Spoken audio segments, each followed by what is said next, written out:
اعوذ باللہ من الشیطان الرجیم بسم اللہ الرحمن الرحیم۔ آج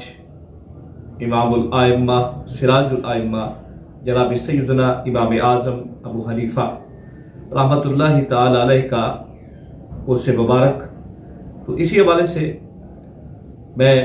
ایک بات آپ کے سامنے بیان کرنے کی جسارت کروں گا۔ یہ ذہن میں رکھیے گا، کوفہ یہ عراق کا ایک شہر ہے، اور یہ وہ مبارک شہر ہے کہ جس میں 70 اصحاب بدر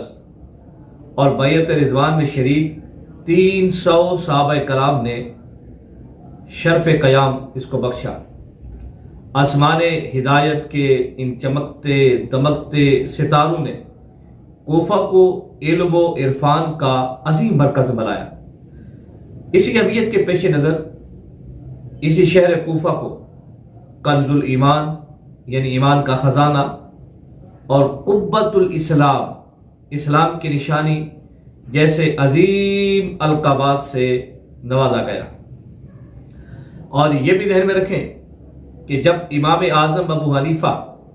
رحمۃ اللہ تعالی علیہ 80 ہجری میں آپ کی ولادت ہوئی، تو اس وقت بھی شہر کوفہ میں ایسی ہستیاں موجود تھیں جن میں ہر ایک آسمان علم پر آفتاب بن کر ایک عالم کو منور کر رہا تھا۔ اور امام اعظم ابو حنیفہ رحمۃ اللہ تعالی علیہ کا نام نامی نعمان اور کنیت ابو حنیفہ، آپ نے ابتدا میں قرآن مجید حفظ کیا، پھر 4000 علماء محدثین، کتنے 4000 علماء و محدثین کرام رحمہ اللہ سے علم دین حاصل کرتے کرتے ایسے جلیل القدر فقیہ و محدث بن گئے کہ ہر طرف آپ رحمۃ اللہ تعالی علیہ کے چرچے ہونے لگے۔ آپ کی ذہانت، آپ کی فطانت، آپ کی فقاہت، آپ کی حدیث اور حدیث پر حدیث دانی اور اس پر عبور، یہ اپنی مثال آپ تھے۔ اور آپ کی اخلاقی اور آپ کی سیرت طیبہ کو آدمی پڑھے تو یقین کیجئے گا اپنی دنیوی اور اخروی فلاح کے لیے اس کو کافی ہو جائے گی۔ جناب امام اعظم ابو حنیفہ والدین کے بارے میں اگر بات کریں، ہر جمعۃ المبارک میں 20,000 درہم والدین کے سال ثواب کے لیے خرچ کیا کرتے تھے۔ اساتذہ کرام کی ادب کی بات کریں تو جناب امام اعظم ابو حنیفہ کے بارے میں اتنے بڑے بڑے معروف قصے معروف ہیں کہ استاد تو استاد زادوں کا ادب بھی بے مثال جناب امام اعظم میں پایا جاتا تھا۔ سخاوت، شجاعت، بہادری، دین پر استقامت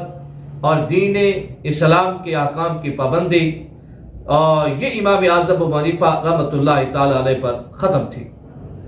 اور پھر ہمدردی، خیر خواہی، جتنی بھی اچھی صفات آپ اپنے دل و دماغ میں سوچ سکتے ہیں یا آپ سمجھتے ہیں کہ ایک انسان میں اتنی ہونی چاہیے، تو وہ ساری کی ساری میرے امام اعظم ابو حنیفہ رحمۃ اللہ تعالی علیہ میں بدرجہ اتم موجود تھی۔ اور میرے لیے خوش قسمتی ہے کہ میں بھی جناب امام اعظم ابو حنیفہ کا مقلد ہوں اور حنفی گردانہ جاتا ہوں، اور یہی نسبت امید ہے کہ ہمیں کل قیامت میں بھی اللہ تبارک و تعالیٰ کے حضور جناب نبی کریم علیہ الصلوۃ والسلام کے طفیل ہمارے لیے سرخروئی کا سبب بنے گی۔ ائمہ اربعہ معروف ہیں، اس کے علاوہ بھی فقہ کے حوالے سے کئی ائمہ اس عالم رنگ و بو میں جلوہ گر ہوئے، لیکن کائنات میں سب سے زیادہ جو مقلد ہیں یا فالوورز ہیں یا پیروکار ہیں وہ جناب امام اعظم ابو حنیفہ رحمۃ اللہ تعالی علیہ کے موجود ہیں۔ تو احناف اور فقہ حنفی امام اعظم ابو حنیفہ سے منسوب ہے، اور آپ کے شاگردوں میں سے صاحبین اور ان میں قاضی ابو یوسف علیہ رحمہ اور امام محمد علیہ رحمہ بہت معروف اور مشہور ہے۔ تو باقی انشاءاللہ تفصیل کسی اور ویڈیو میں عرض کریں گے۔ بس یہ گزارش کروں گا کہ آج کے دن آپ کچھ نہ کچھ قرآن مجید فرقان حمید کی تلاوت کر کے، درود پاک، استغفار یا دیگر ذکر و اذکار کر کے، اور کچھ نظر و نیاز کر کے جناب سیدنا امام اعظم ابو حنیفہ رحمۃ اللہ تعالی علیہ کی روح کو اصال کریں۔